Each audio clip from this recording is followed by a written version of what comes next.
Will use online games to teach students knowledge. I choose this approach to use technology because students always be interested in games and they can concentrate themselves on games. The Edutopia team said integrating technology into classroom instruction means more than teaching basic computer skills and software programs in a separate computer class.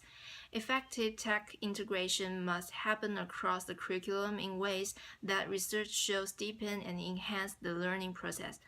I did Dr. Young's program about musical instruments at school before, and this program was based on online games. It has pre-tests of orchestra, games of introduction of orchestra and strings, and post-tests of the knowledge of various of instruments. By playing the online games, I had a deeper impression of instruments. If I learned the knowledge by listening to teacher speech, I will not remember their names and characteristics.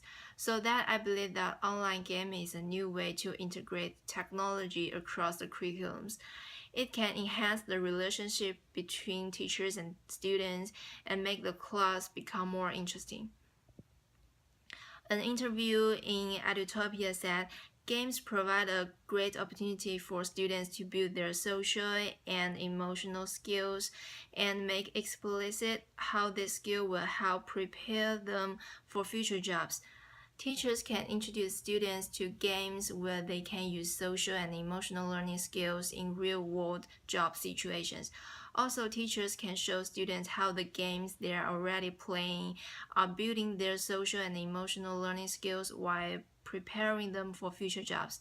Additionally, online games can provide students many tasks like math facts, grammar rules, and vocabulary.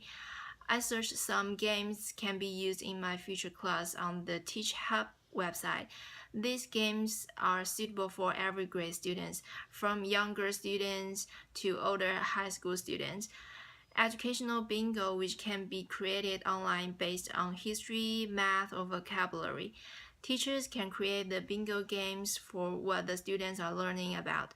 Also, Tumble Books is an incredible site that reads popular stories with young kids in an interactive book. The Tumble Book site can also has fun quizzes, puzzles, and games that correlate with the different books. Another website can be used is Chatopia Games. There are many games including memory games, language, math skill, creativity, and observation. Each game is broken down by age group, making it appropriate for 3 to 9 years old to play. There are more than 1,400 games on this website and can be played in 5 languages. If I apply these games in my class in the future, I believe that my class will be interesting and every student will concentrate themselves. Teaching will be easier.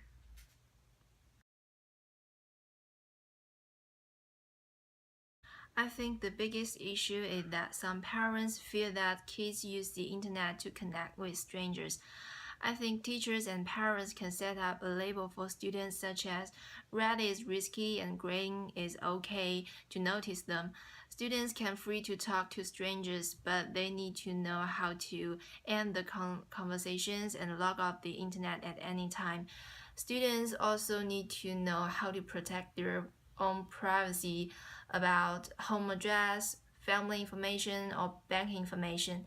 Another aspect is that teachers need to teach students how to identify the dangerous website to avoid the virus. There is a good resource we mentioned in the class, Digital Safety Resources, which have interactive curriculums for parents and students to gain information from cyber safety, cyber security, and cyber ethics. This content can provide crucial lessons and make sure that the students grow to become responsible digital citizens.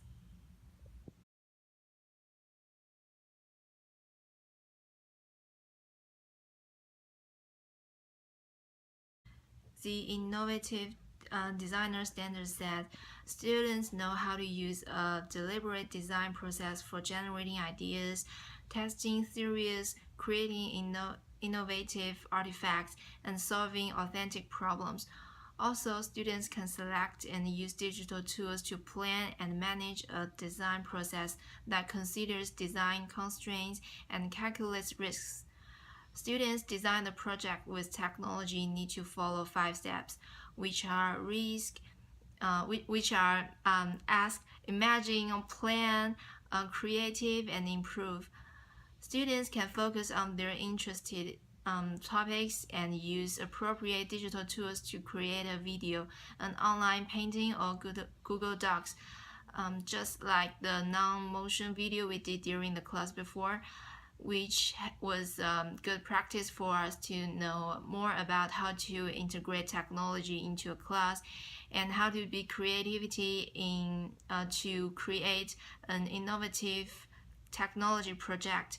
When the students become designer, makers, or producers, they need to have a deeper thinking of the problem and figure out the best solution.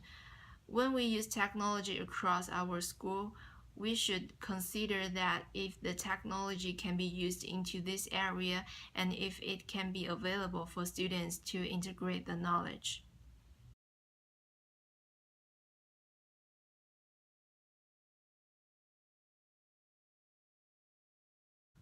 The Global Education website says that global education is an active learning process based on the universal values of tolerance, solidarity, equality, justice, inclusion, cooperation, and nonviolence.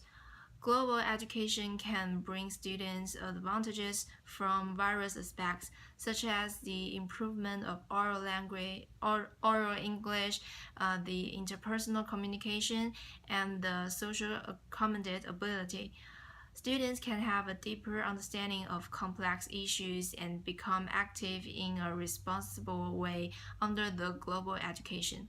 The Global Collaborator Standard says students use digital tools to broaden their perspectives and enrich their learning by collaborating with others and working effectively in teams logically and globally. Also, students can use video conferencing tools like Skype or Hangout to communicate with others all around the world. During our class, we talked about the virtual field trip for global education, such as Google Art Project, the Oxford University Museum of Natural History, or Inside the White House. These websites are for every student in the class, and using technology to give students global education can provide students various backgrounds and cultures. They can just sit in the classroom and learn about everything around the world and communicate with students in other countries.